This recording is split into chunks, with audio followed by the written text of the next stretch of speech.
बोला। लेकिन अपना उम्र के भी तो ख्याल रखे के चाहिए ना। मुखिया जी पंच के बीच में का बताई, अकेले मिलबा तो सब बात बता दे। पंचायती के बाद तो भाई उम्र में हम ब्याह काहे ना कर सकी ना। ब्याह के कोनो उम्र होला का? ई करे तो रास लीला, हम करी तो करेक्टर लीला।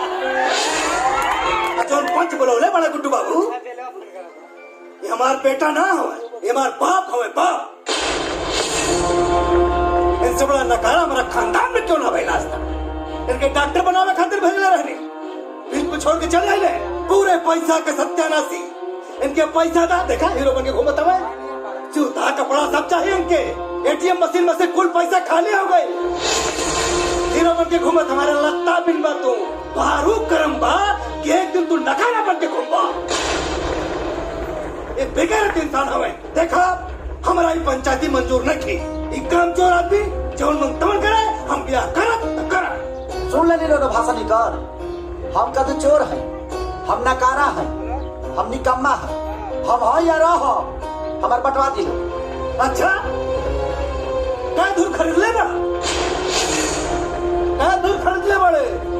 ले दे के तो बुरखा पुरनियन के को घर बा 5 कट्ठा के बांट ले एक हिस्सा हुई में। अब बाकी रहल अपन धान जौन अर्जित कैले बानी नू, और मैंने एक चवन्नी ना मिली तोरा, एक चवन्नी। ए हेलो, ए एहसान के हमके कौनो जरूरत नहीं है। जहाँ तक लेवे के सवाल बा तब तो ले हम ना छीन ले, लेकिन एक फैसला आप कोर्ट करे।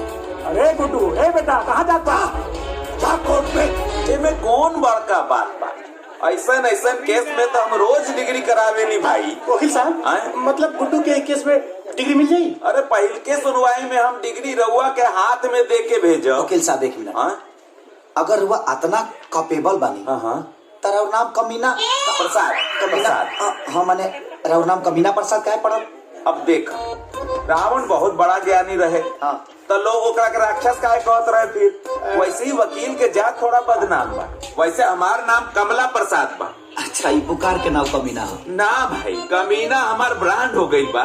आओ ना कुछ खाए पिए जाओ नेचर के हिसाब से। अरे रउआ लोग चिंता जिन करी महाराज।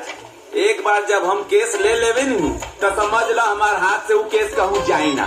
जीत के ही दम लेवत है। 6 गो समोसा पार्सल करो। अच्छा देखा भाई, हम तहार पेपर पूरा बनवा देले बनी। ठीक बा, तहनी लोग एगो प्रूफ लेके आ जा जेमे तहार नाम और तहार बाबूजी के नाम राम प्रसाद लिखल हो। बस ठीक बा। आधार कार्ड चली? अरे दौड़ी भाई दौड़ी, काहे के प्रूफ के मामला में आधार कार्ड सबके बाप कार्ड होला। अनु हो गई।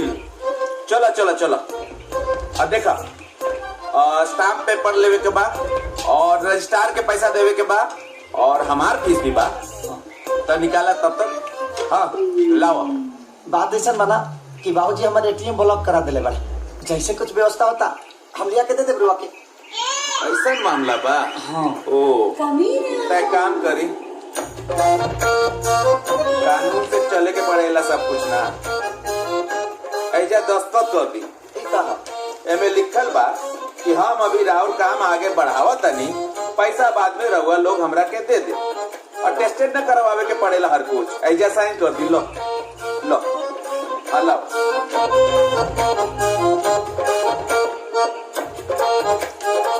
ठीक बा जी, चलो।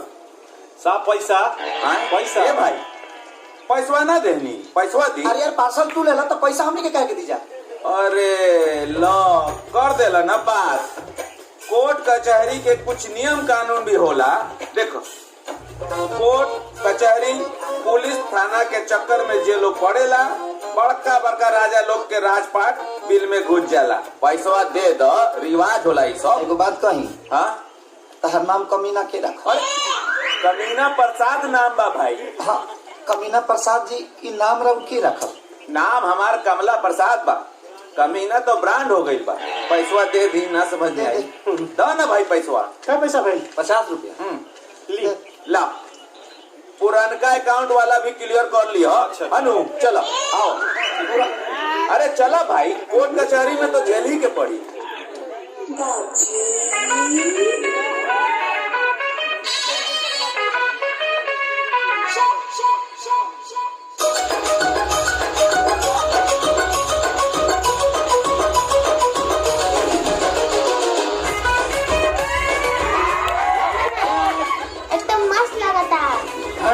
रानी बेटा। हाँ, बहुत हैंडसम। अरे तेरा नाना हैंडसम है ही है। क्या होता? वाह नाना वाह।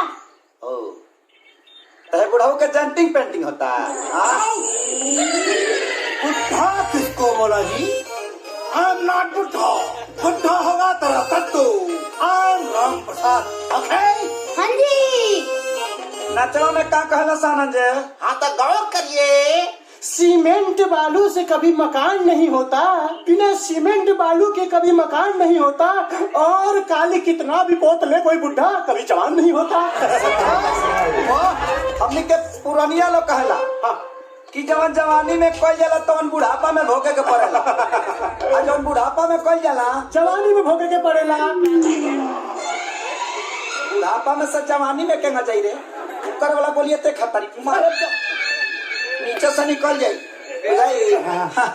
कितनो लाल लगाम लगा ले केहू, लेकिन घोड़ी ना मिली। अच्छा। बढ़िया बैल के कितनो चोकर खिया दे केहू। अच्छा। ज्यादा ना चोती।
गिर गए कि चोरी भी करे लगले। एक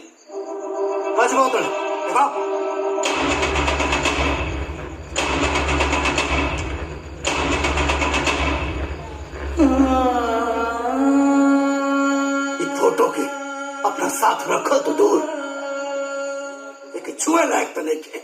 अब ये फोटो छीनने से क्या फर्क पड़े वाला बा? भगवान तो ममता के छाया हमारा सर से छीने, वैसे भी अच्छा ही गई झींगे को उठा ले। मैं तो आज ही तो हर करनामा देख के ना चीते जी मर जाती।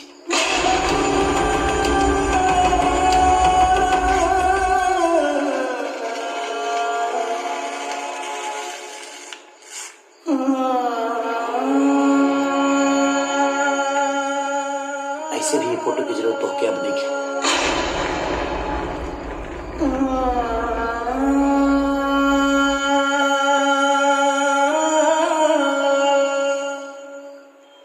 नमस्कार, हम गुड्डू और हम जाना तनी कि आज हम जो करे जा रहल बानी वो बहुत लोग के तकलीफ दी।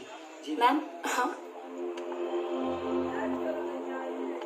लेकिन एगो जवान बेटा का कर सकेला? एक गुड्डू हमरे के जिए ना दी। जब बुढ़ापा में बाप के नियत खराब हो जाए, बाप सब सम्मान के पानी में दबा दी, तो एगो बेटा का कर सकेला? ये दुख के घड़ी में हमारा अपन केहू साथे नहीं, अगर केहू साथे बा तो कानून बा। और कानून के कुछ लोग बा, जैसे कि हमारा बड़ भाई की तरह कमीना प्रसाद। हाँ, कमीना प्रसाद जी, ये के सहारे हम आज कोर्ट में आइल बनी अपना हक के लड़ाई लड़े खातिर। अपन हिस्सा लेवे खाती हम चाहता नहीं कि थोड़ा सा ही दुख बा हमरा खाती। अगर ये उम्र में बाप पैसे खरीदे एगो बेटा पर का गुजरत हुई वो लोग सब समझत हो कब। मुखिया जी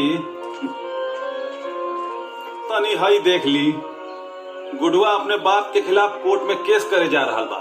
चुप करे के जरूरत नहीं के गुड्डू बाबू। गुड्डू बाबू, गुड्डू बाबू, अरे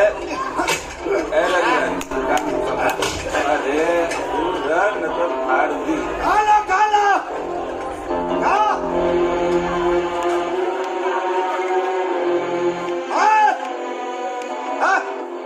पुढे करतो पुढे खासा खासा पुढे खेळताना खेचिया पुढे ये नहीं पत्ता ये नहीं सब्जी ये नहीं रसगुल्ला ये नहीं थम्सन चेंज मिली रानी के शराब के पुढे किया पे बढ़ावे बुड्डू क्या बकवास करता है? शांत हो जाओ। मुखिया जी लड़वा गला सब मुखिया जी लड़वाई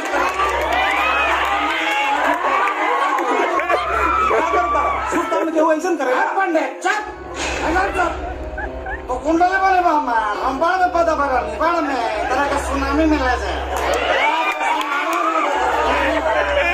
अब इससे बारात ना जाए आरती जाएगा आरती हटो आरती जाएगा कौन है शराब पी कल बड़े तोरा शराब पीला से मार बियाना होई पापी तोरा से बड़ा कबीला ना तकनी आज से सरकारी हमारा साबित हो गई आसान हमारे से निकाल छाती पे चल के बारात ले जाओ लेके जा से पापी कहीं के देख रहे के सरकारी हमारा हो गए और आज के बाद है बॉर्डर क्रॉस किया तो टाइम क्रॉस ले तो है इधर पाकिस्तान के बॉर्डर है का चाहिए सर्जिकल स्ट्राइक का दबना तू तो जाइबे कर बस साथ में तार महल लेके जाना मेरे साथ है लेके जाना बर्बाद हो जाई कानून साथ में मेरे साथ चलो जा ए जाना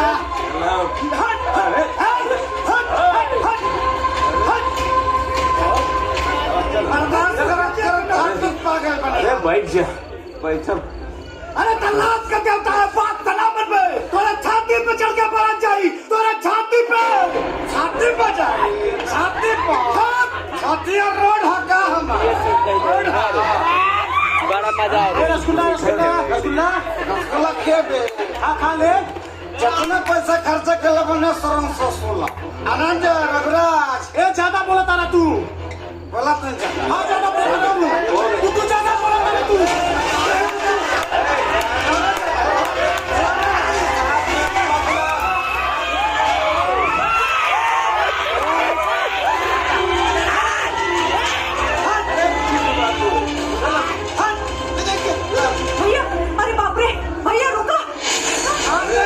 बर्बाद कर देंगे तुम लोग समझते क्या अरे भाई शादी करेगा पढ़वाई शादी करेगा ए भाई तू चला ए भाई तू चला ऐसे से तू चला तू चला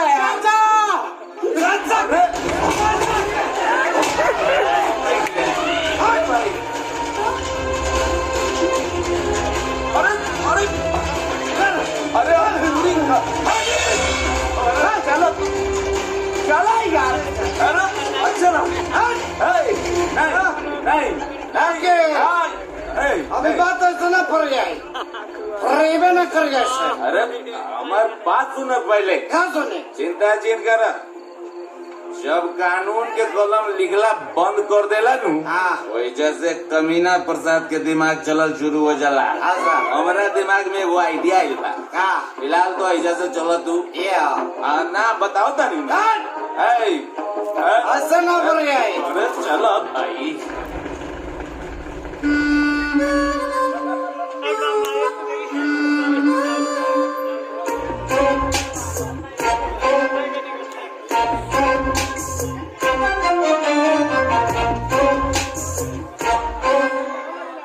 आओ ईटा संभाल।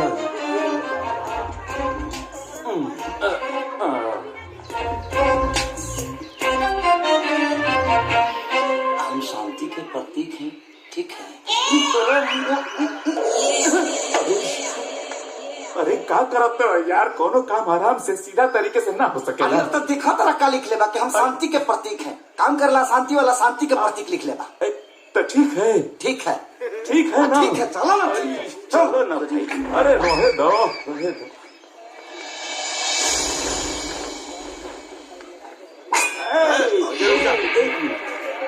खतरा मल जी से फोन पे बात भइल रहे, बोला कि कमीना प्रसाद जी आइल बारे, जा जा।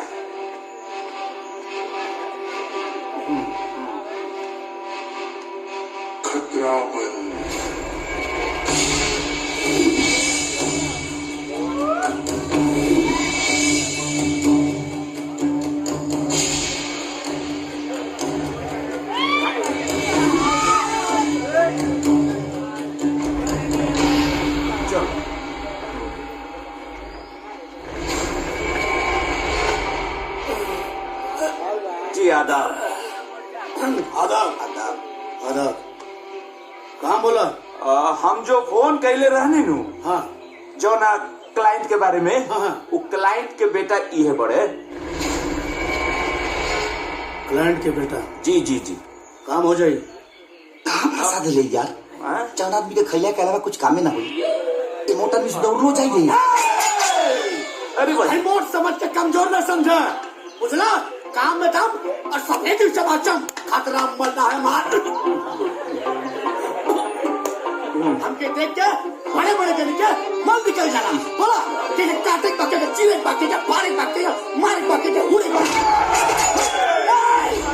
चुप चुप चुप चुप चुप, शांति। क्लाइंट का मूड सब है। हाँ हाँ हाँ।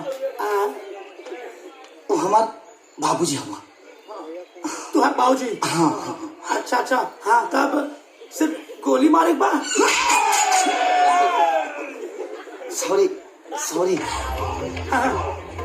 फिर सॉरी बोला, फिर सॉरी बोला। तब हाँ तब काटे कर दी। सॉरी सॉरी सॉरी बोला। आँख फोड़ दी।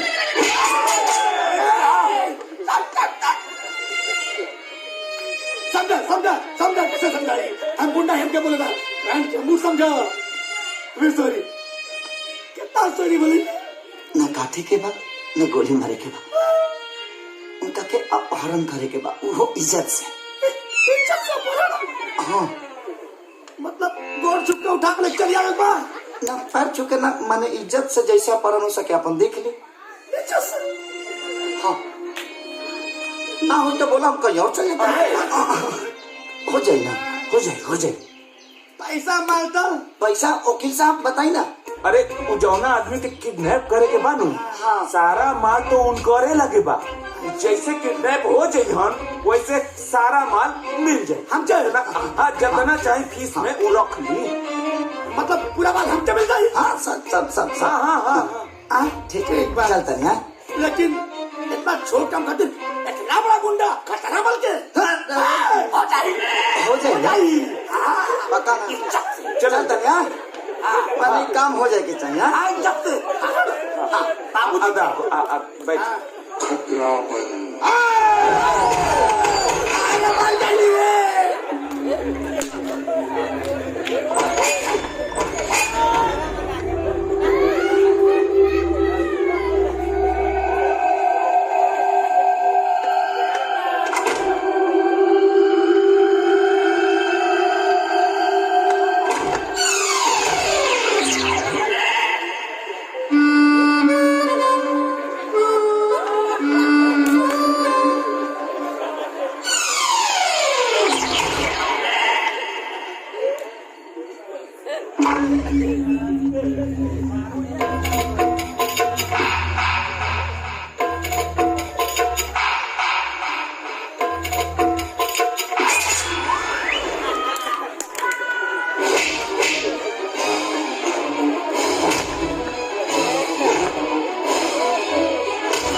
फैसला अदालत कल सुनाएगी।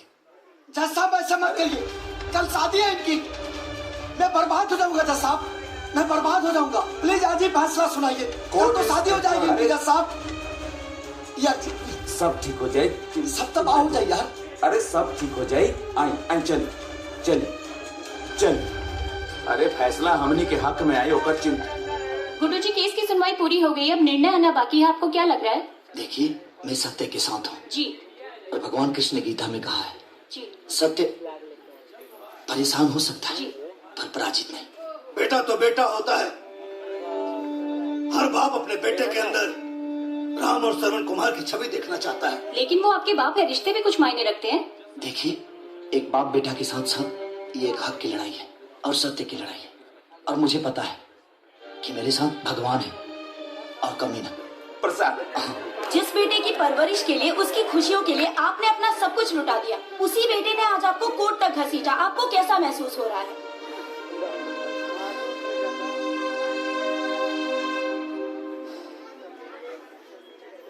यह मुकदमा हिंदुस्तान के हर बेटों के लिए एक सबक साबित होगा। Thank you.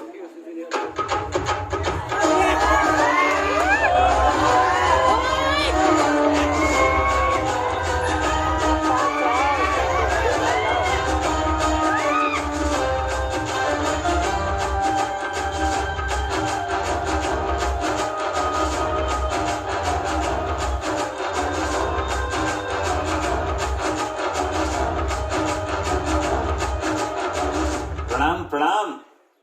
अरे ये बताएं कि बारात कब तक लेके आओ तनी? ए बाबू, एक रानी है कि अभी कहानी पर से पर्दा उठा लिया जाओ। कहानी हो? एक रानी हो कि गुड्डुआ के सुधारे खातिर हमन लोगन जवानी नौटंकी कैले बनी जा, झूठ मूठ के बियाह वाला नौटंकी, ओकरा पर से पर्दा उठा लिया जाओ बाबू। पर्दा हटा ले जाओ? हाँ। भरी पंचायत में ब्याह के डेट ऐलान करके, तिलक चढ़वा के, गांव समाज में सब जगह कार्ड न्योता बंट गई। और रौरा एकरा के नाटक कहता नहीं? कहता रहो? अरे हमनी के यहाँ बात भैल रहे, अब तो जबरदस्ती बतिया होता रहा। का बात भई रहे, का ना भई रहे, हमरा कुछ मालूम नहीं के, बुझाई ना? कहा बकता रे? अरे बेटा, ये उम्र में हम अगर ब्याह करब तो समाज के का मुंह दिखाई?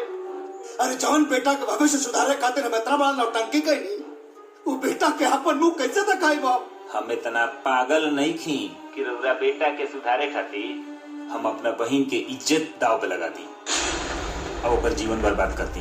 देख, नादानी में तहु कुछ ना समझ पहले, और गुड्डुआ के सुधारे के जिद में हम कुछ ना समझ पहले, उल्टा पुल्टा फैसला ले लेनी, बात आगे बढ़त चल गई। इस उम्र में हम ब्याह करब, अपना खानदान का नाम मिट्टी में मिलाए, लोग थूकी हमरा के कारी दे। तो लोग तो पहले ही से थूका रौरा के ऊपर। अब खानदान के जहाँ तक बात करो तनी, तो खानदान में रहिए कर ले तो रौरा लगे। आप बेटा के नजर में तो रौरा पहले ही गिर गई बानी। ए राम प्रसाद जी, अगर रौरा बारात लेके ना आई तो हम अपना बहन के डोली रौरा दरवाजे पे लेके आ जाये। रौरा सोच ली। सोच लेंगे बेटा। बारात निकली। जो सबूत और गवाह अदालत में पेश किए गए हैं वो पर्याप्त नहीं है, जिससे यह साबित हो सके कि गुड्डू के पिता राम प्रसाद ही हैं। इसलिए यह अदालत। रुक जाइए जज साहब।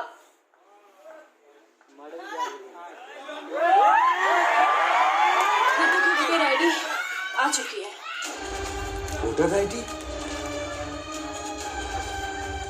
ये दे दीजिए।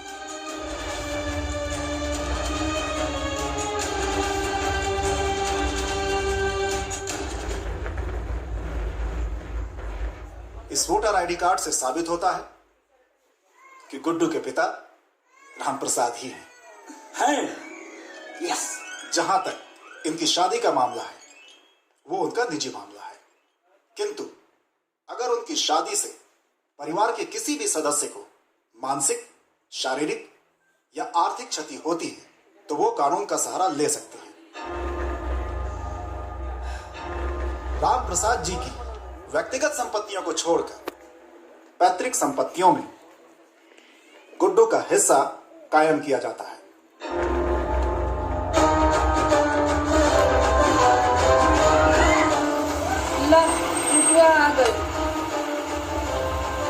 बंद कर, बंद कर।